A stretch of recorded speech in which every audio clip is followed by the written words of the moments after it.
All right, good afternoon and welcome. We are live. This is the SKTLs volunteer call. It happens weekly, every week at 4 p.m. Eastern Time. And we have plenty of panelists in the green room. We're going to bring those guys in here. But first, I just wanted to introduce Cody Willard, the founder. Well, they'll And bring them all. We're all founders. there you go. We're all founders. Look out. Everybody here is a founder. There you go. I might have helped bring all of these people together, but like Joe Anderson is a founder, but who I don't know. I never met Joe. So yeah, everybody, hi. SKTLs Weekly Call. Cabana's now. Are you a founder? You were a little few months late. I mean, I was definitely a free claimer. So yeah, we'll call you a founder. There you go. All right. What's up, everybody? Welcome to another SKTLs Weekly Volunteers Call. We had a great AMA with Dan last night. I think we'll start with that topic. Thank you very much for hosting it, Cabana. That was you do a good job, man. You really do a good job of this this calling of yours. I didn't even know that you had it. Turns out you have a calling of being a podcast host. I did not either until COVID happened, and then I got bored and started wanting to hang out with people online, and that's how it happened. So yeah. Oh, you did great. Thank you. Dan Gerasi, chairman of the Planetary Society, joined us last night, as he often does on these weekly calls, as a volunteer/founder at this point. And everybody had lots of great questions and just some good discussions. Please promote it, and it's still up at that same link. Send it to your friends, etc. Why don't we just for a minute talk? First of all, I should mention the SKTLs reward for this month is will be sent out. It will be put through tonight. I had Daniel, our guy in charge of that. I texted him, said, "What's up with this? I don't see it on there." He said, "It'll be there tonight." Daniel is. Hey, Sanazi, did you ask Daniel to join? Sorry, I forgot. One job, dude. We got one job. I forgot to do my homework. I know. I'll do it right now. Yeah. So, Dan, we've had 2 failed launches, 2 big good launches. What's the latest space news? Give us a 5-minute space news overview. What's going on? Not investment related, just newsy related. That's one of the things that's actually been in the news is a number of these failed launches, China's problems with their Mars rover, the launch issues at 4 or 5 companies. Virgin's got a number of other issues. The rest, and everybody's talking about their hopeful prospects for doing business with the federal government to do launches. And so it's this combination of, the big customers. We say many times, we mentioned this last night, is the U.S. government that's going to help commercial space.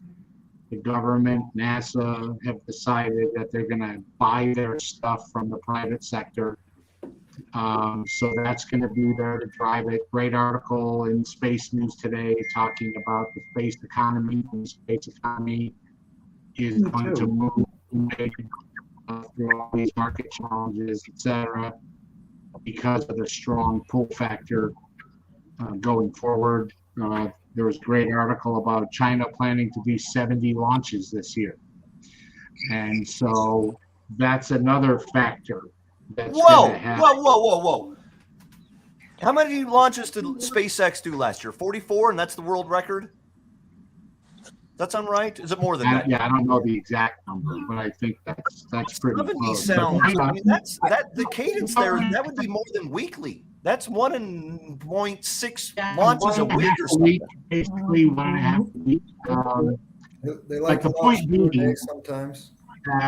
They're pushing the envelope. It puts more pressure on us, whether commercially or not.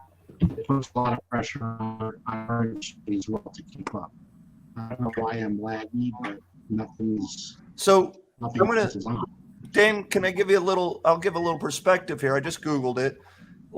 In 2022, there were 180 rockets that lifted off successfully, and I was right. SpaceX had 44 of them. If that's what I said, I was right. Maybe I said 41, but whatever. I think it's 62. I thought for SpaceX. I just looked it up. 44. Yeah, I thought it was 60 something as well, but Right here, I'm wrong. You guys are wrong. 61. yeah. Yeah, because I know they were talking about doing over 100 next year. Yeah. You know, this is when ChatGPT's got to replace Google. That shit's what the hell? I asked Google the other day something explicitly, and it was completely wrong. And the one thing about ChatGPT that actually sidetracked again, sorry, you go into ChatGPT and you'll be like, "Hey, you're wrong. I thought South Korea does have orbital launch capabilities, and you said it didn't." And it'll go, "Oh, yeah, actually, you're right." I had to hold this debate with ChatGPT. If you were so big that planet Earth was the size of an atom to you, would time go faster or slower for you? And it said it would go much slower if you were that big. And I was like, okay, great. What if you were the size of if you were so small that the size of an atom was the size of Earth to you? Would time go faster or slower than it would for me at this level? And it said it'd go much slower. And I was like, whoa, you just said it'd be slower the other direction. And you're totally right, dude. My bad. It's faster that direction and slower to the big direction. It corrects itself. You can't tell Google, what the hell, man? It's 61 launches, not 44. Eventually you will. You'll be able to correct Google. I sidetracked us. Sorry, Dan. Go back to space news. No, I just think that the environment we're in, it's just people to put their heads down from an investment standpoint, just focus on the long term. The news is going to be directly impactful of the investment arena for space. And it's just a matter of time as to when and for which companies there's a dual effect. I think that the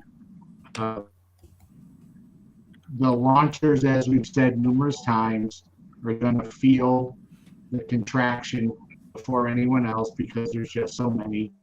I think you're going to see other areas explode to these. We're seeing a lot of spaceport coming online. We've got international facilities now putting their flag up and saying we're ready to do launches. So you're going to see this crossover of launch capacity defined by facilities and on its way up. Launch capability defined by rocket makers starting to flatten out as contracts get awarded, and there are those who just keep coming in second and eventually start falling off the edge. So, Dan, let's drill down on that for a moment. You're breaking up again a little bit. You got glitchy, unfortunately, and we didn't hear your last part. But one of the things you're hitting at is... And I don't know what's glitchy. Maybe it's YouTube with me or something. I don't know. Everybody else looks HD again, and we've got low def Dan. For a second, I had it on YouTube and StreamYard, and that was a mistake. So I canceled out the YouTube and just stuck with he's not on StreamYard. there. I don't know if anybody else is doing that. Yeah, So the idea is that the launch, there are not enough. There's more demand than there is supply for launching, but it is remarkable that the pricing at SpaceX is 1/20th what it is at Rocket Lab. But there's still people paying to put stuff onto Rocket Lab because there's more demand than there is supply.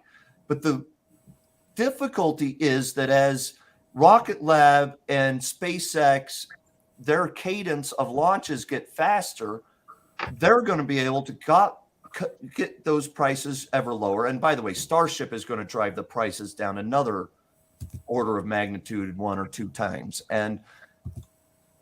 But what I come back to all the time is these countries are insane if they don't have orbital launch capabilities and they don't go buy one of these startup launch companies for $3 or $4 or $5 billion just so they can send their own satellites to space without having to pay someone. Yeah. Well, Could I interject though a nuance, Cody? Sure, Greg. Yeah. So the nuance of the pricing of launches is something that oftentimes gets overlooked. So the reality is that the rocket labs of the world are doing what's called dedicated launches. A particular company loads the fairing, which is the cone shape on the top of a rocket, with its payload. And you pay per kilo for that. What SpaceX did 2018, I think, or 19, was they introduced a ride share concept on their the Falcon, which is a heavy launch vehicle. And you could put 10, 15, 20 different companies' payloads onto that SpaceX launch vehicle and get them to a similar orbit. So the total price of the launch is actually much higher than that of Rocket Labs, but the individual customer's price tag was substantially lower because it's a ride share. So think I'm taking a bus instead of a private car. You know what? Great. And so that's a little nuance. And also SpaceX, like, the 61, if you look at most of the launches that took place last year, vast majority of them were considered the heavy launch class, not the small medium launch class. And so it's a crazy situation. Yeah, if Dan, you want to really great. compare Thank it, you look for at that. the That is number of payloads that SpaceX launched. Mm-hmm. Say that again, Dan. The number of satellites launched from those SpaceX flights, and the number's astronomical. Thousands. Yeah. Yeah. Most of which were Starlink. That's the real metric. That's the real metric. Yeah. So that's the crazy nuance, right? But now there are so many low Earth orbit, LEO, high resolution, small satellite constellations that want to get it into space. That's what's driving the small, medium launch companies, most of whom have not had a successful orbit or have not yet attempted a first launch. Stoke Space, Launcher, Relativity. They'll be on the higher end. Phantom, Phantom is going to be another one. All of that. But all of the cislunar, like the other nuance that I find fascinating is manufacturing in space, debris correction, cislunar, rover, all of these MEO, GEO type initiatives require heavy launch vehicles, not the Rocket Labs, current Electron and Neutron will do it. Firefly will do it. But otherwise, right now, the big three are truly SpaceX, Blue Origin, ULA, and then soon to be, Relativity. If Orbit and Galactic can successfully get their horizontals up. But that's going to drive all of that cislunar stuff. Or the alternative is, like a buddy of mine is CEO of a company that's doing nuclear fission that will get you to the moon in hours instead of weeks, and will get you from the moon to Mars in less than a week. And he's not using psychedelics. Yeah, I like that. Thank you very much, ladies and gentlemen. I'll be here next week, same time, same place. So Anderson, everybody, let's talk a little bit marketing stuff. We've got another 10 minutes. Dan put together a bulletin for marketing ideas, building our community, etc., that we had quickly gone over last week. I think principal to what we're planning to focus on here is shifting gears towards submissions, how are we going to find the companies, countries, entities, or students that receive the token reward fund donation on Space Day in the first week of May. We've got tomorrow. We will have a web page, at least a first version of a page on our website that will allow people to submit ideas, company names. They can write something up. I'll send it to you guys. We can fix it later and tweak it and add more criteria that they can fill in and stuff. But the idea, I think, as we've all talked about, is now let's start trying to figure out the best places that are award that the fund is. How the mission of this SKTL token is to clean up space debris. And it is now time to focus our attention on finding the ideas that are going to help clean up space debris. And in doing so, we build the community. I mean, that's part of it. We also, of course, continue to build the Space Force, SpaceWorks, et cetera. Dan, please take it away. Yeah, Piper, you sent that email over to the SEDS mailbox. I got copied on that. I sent an email to the executive director of SEDS shortly thereafter, Sarah Alvarado, just asking her for a conversation, referencing her to the email and saying, we need to talk. There's something that could be very beneficial. I did that maybe an hour ago or so. So once I hear back, I'll let everybody know. But that might be the way to go, is to have a conversation, because as we said last week, they have all that infrastructure. They do this kind of stuff a lot. That's the largest single gathering point of students. And they do have outreach into high schools, as well as obviously all their collegiate chapters. So that to me would be an appeal for joining.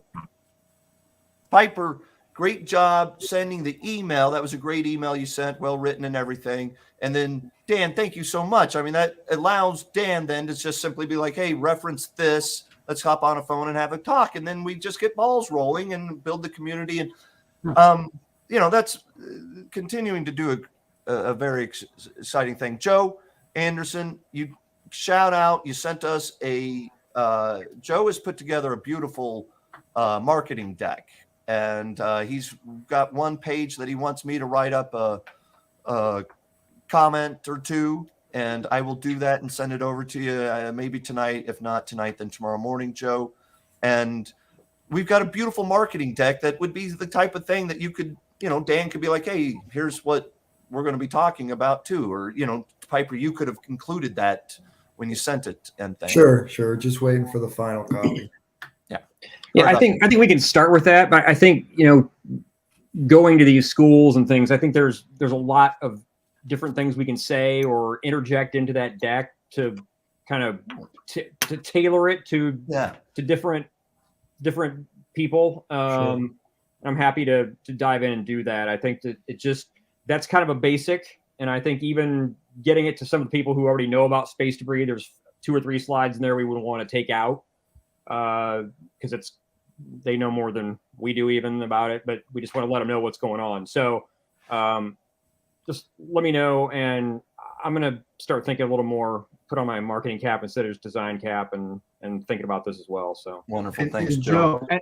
That's how I feel when I'm around Dan every time, is he knows more about whatever topic is that we're talking about, but I roll with it. If you Joe, if you take a look at the SEDS site and drill in a little bit, I think it'll be good, because I think you'll find it's going to be relatively easy if they want to do this to work with their team, because they've got a marketing infrastructure built to go at these chapters that already exist. So we have a captive, knowledgeable, homogenous audience, which is perfect for what we want to do. And they'll all know what they used to be. So great. Yeah. And if I could add, Dan knows it because he and I have had this conversation, but, I orchestrated launch challenges for universities. So the universities that have big space programs have invitations to participate in competitions all the time. So to me, there are two questions that we should have good answers to. The first is, here's the reward. The second part to that is, what is that reward value? Is its value because Skittles is not a security? Is its value really, a ribbon on the wall, or can they turn around and exchange that for hard cash? It is not a security, but that means that nobody was made money when it was issued. The fact is that, yes, the minute they receive their tokens, they can turn around and sell them in the open market. We went through when we go through the math right now, the token right now is trading for 1.7 cents. The SKTLs token, 1.7, 1.8 cents. It's been there often, basically around here for weeks. It's rounded up to 2 cents just for simple math purposes. There are 100 million tokens, a little more than 100 million tokens in the fund right now, which 10% of which will be donated the first week of May to 5 different entities, either students, countries, universities, companies, whatever. Those 5 entities would receive, so let's call it, there's 10 million tokens that will be rewarded because 10% of the fund. So they'll each get 2 million tokens. 2 million times 2 cents, $40,000. It is an outright value at this moment that those people, countries, companies, or whatever receive would literally have a value that they could turn around and sell those tokens and take $40,000 in exchange for them and put it in their checking account and run their business or buy some materials that they need or whatever it is, for whether it's a student or a company, whatever. But yes, it is an actual monetary. There's a $40,000 value to what each person would receive right now if we awarded it. Beautiful. Thanks, Cody. So then the second question is, does it behoove us to try and get debris removal companies as sponsors so that those that get the award actually get to present their invention to the Leo Labs, who I do executive advisor work for them, right, to the debris removal, the debris collection, companies as part of their reward? And perhaps some of these companies might be interested in being a sponsor, a champion, an advocate, or part of the community behind this initiative. Greg, you take us into a gray area. There is no us to sponsor. This is all volunteer, pure, all of us showing up and doing this. We probably, really, but the flip side is, if we had, I personally put in probably $50,000 into this project, and not including what I purchased on SKTL tokens in the open market. But there's no bank account. We don't have any money. And if we did have maybe a sponsor, if we had $50,000 in a checking account that we could then pay for 1 or 2 of our volunteers to go to a conference and have a display and network and talk to people about our mission and why the SKTL token exists. The other thing is, there's nothing there's no quo pro. There's just quid. We just give. There's nothing we take. But I would love for you guys to think or help us figure out, yes, could we take, if we could take donations, number one, where would it go? Number two, who runs the money, the checking account when it gets there? And number three, what are we going to go do with the money? I'm all for it. There's no organization to do this. I think, unless I'm wrong, wasn't part of the question of having the debris companies being a sponsor, but in reality, those companies are also able to receive the tokens. Yeah. So they may want to they may want to be part of something because let's say they find somebody in one of these college programs that has a great idea. They might want to hire them. Right. In that Well, respect, they might want to be part of the. There's of more that. of That was the way I was looking at it, Joe. It's more of a competitive issue here, no, too. Well, so I was looking at it as Joe was. Get a Yeah, I company know. like Astroscale or Leo Labs to be a sponsor, and the Skittles team is the volunteer organization that's effectively presenting the reward. In exchange, Astroscale, as a big example, would allow the winners to present their invention or creation to Astroscale. Perhaps Astroscale buys them. So perhaps Astroscale, as Joe said, wants to hire them. That's where I was thinking. Well, and Dan Yeah. was putting together. Dan, talk a little bit about your idea of how we put together the team that judges the submissions. See, if we did this with SEDS, because as I said in the beginning in that write-up, we don't have the resources, the organization, et cetera, to do this the right way. And frankly, if we get somebody who's built for this to do it, that's great. Judges for this thing are something we're going to need. And who's best to be? You could say some of these companies that we're talking about as sponsors could be judges.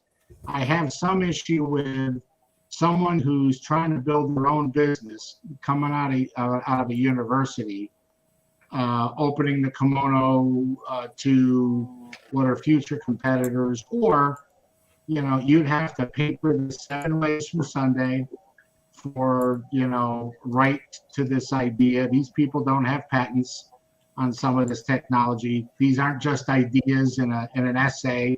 They're going to have some real stuff.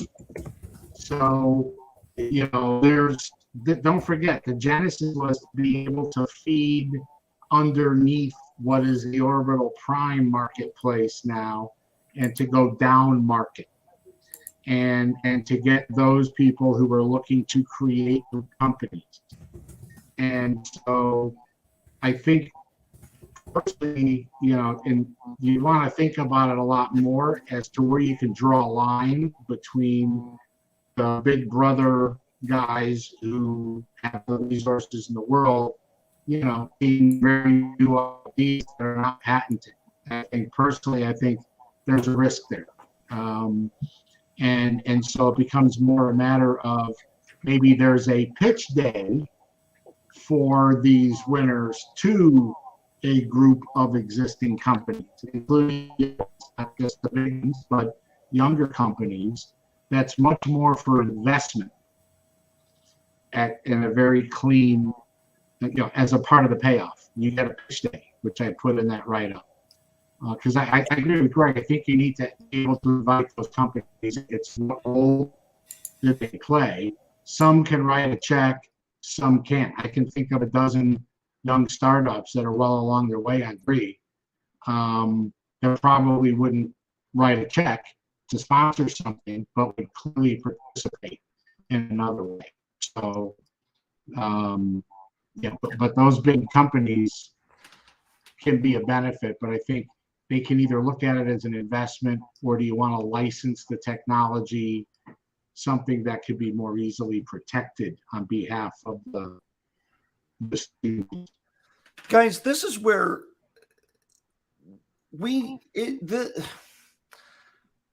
I don't know how to get all this that we're talking about done. That I need help. I mean, and obviously we're all here volunteering and trying to do this, but it's the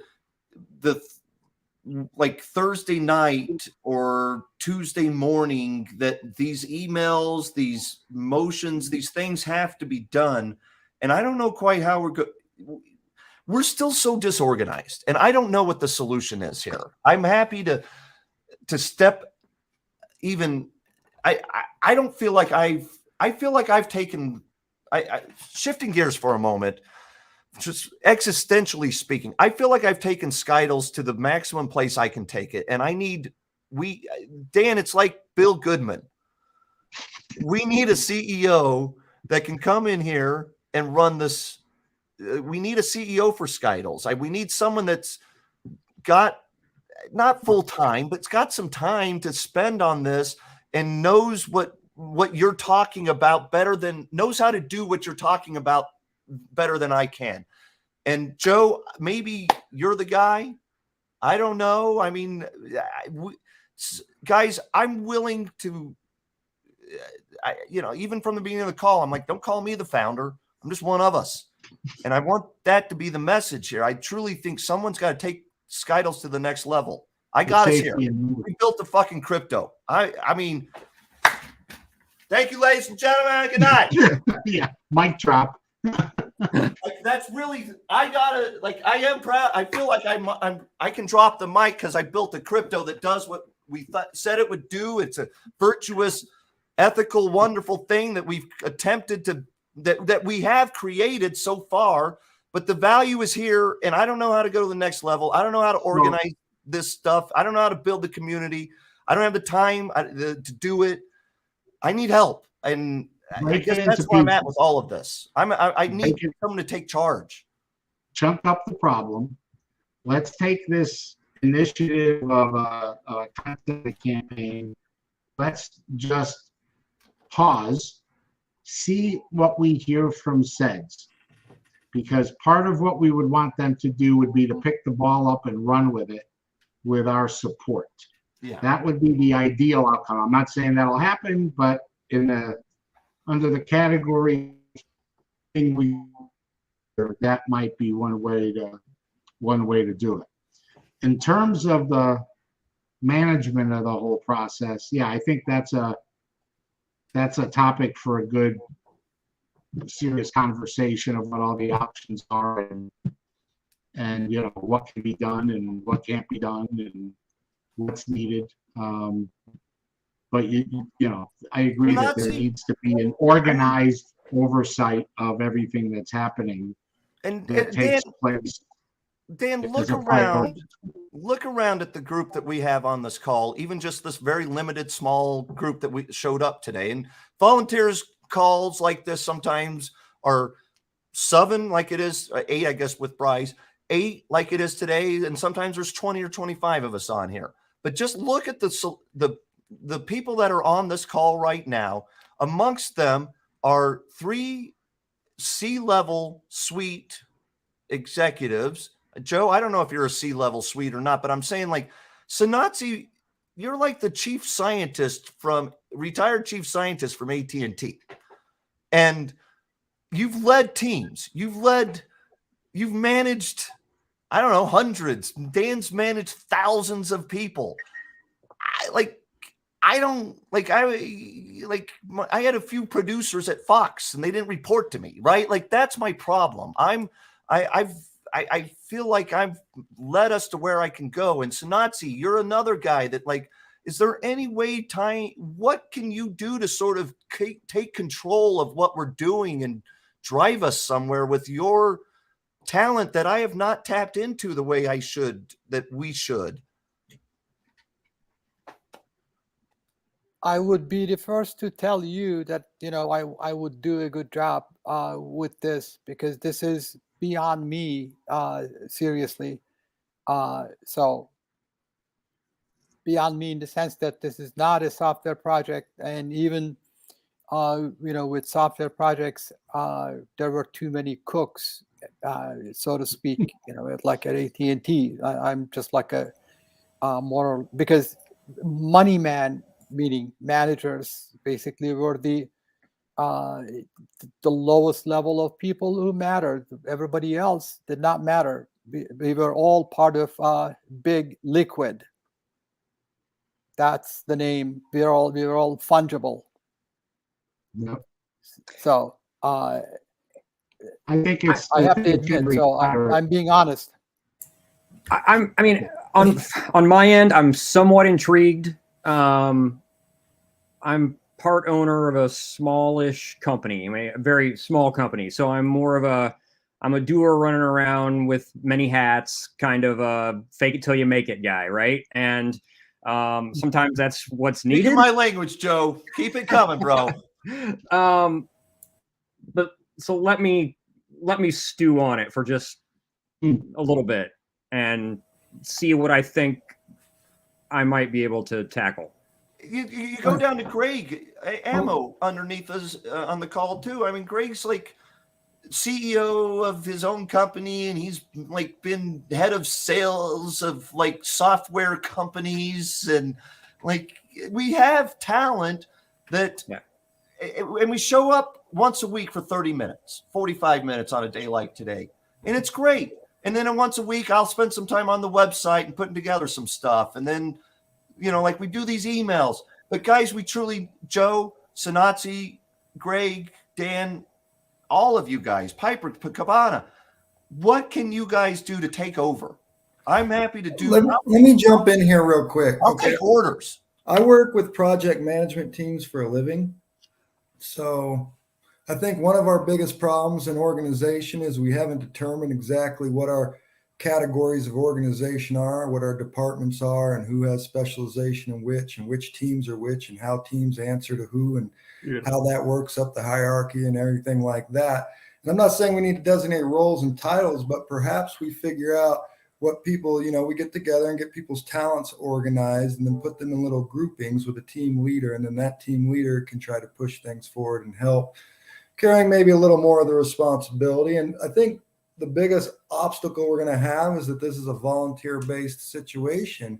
Now, when I work with project management teams, they're getting paid lots of money to show up every day and go to battle. So I think we have a dedicated group here. I think we have people who know this is a great project and has great potential and can really help, and is also a sustainable vision.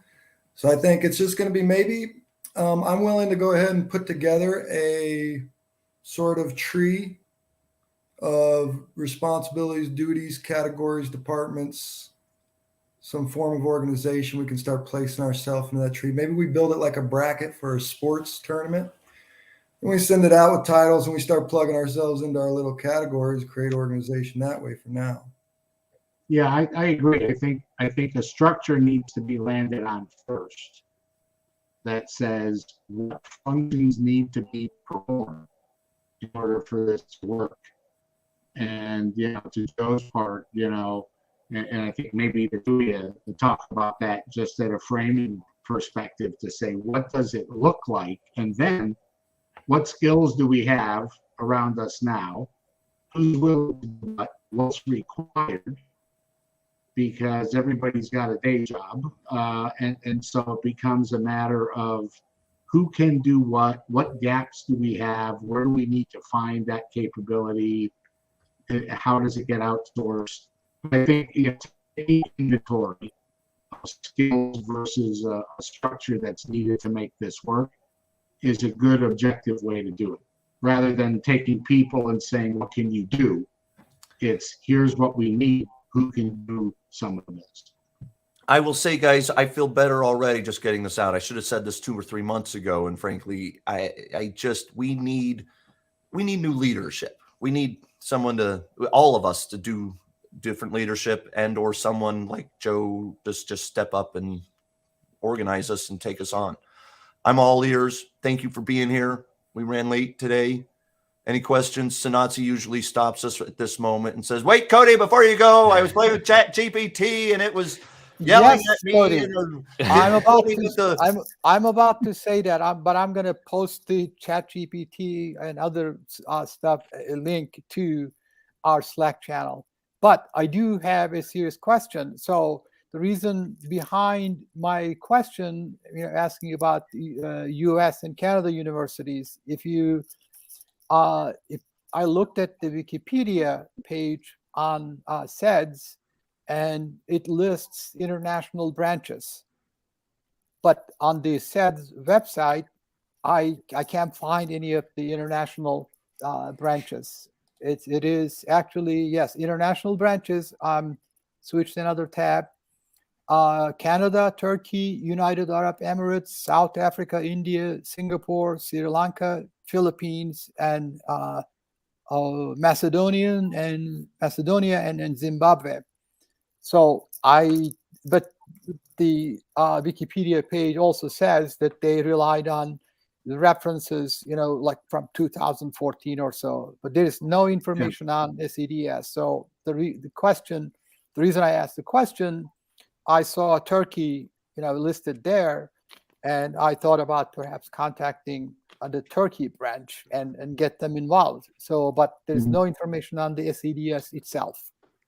Well, and for this, and I'm glad you brought that up, Sanatsi, because for this, I think we can entertain ideas from anywhere. If they were trying to do orbital prime, they'd have to be U.S. companies or U.S. entities for ITAR reasons. So soliciting the ideas, we should look into that. And I'll mention that when I talk to the executive director of SEDS, because, we may be able to pull a lot of ideas that can then, if they're viable, which happens every day, and I've dealt with a number of these companies, they then go about foreign companies going about setting up a U.S. LLC so that they can compete for federal business and grants. So that's a great idea. I can find out something about that. Okay, I'll contact the name on the Wikipedia page for the Turkish branch and see what they say. So I'll try to get them motivated if they're still a branch under SEDS. Yep. Cool. Hey, am I on mute? We can hear you. Hey, rock on. I'm always humbled and flattered and honored. I don't know quite the right term, or if it's just a combination of all three, somewhere in the Venn diagram of humbled, flattered, and honored. All of you guys showing up and spending your time for these months with me and us and trying to do this. It's awesome. Thank you. I'll see you guys next week. You're the glue. So happy to do it.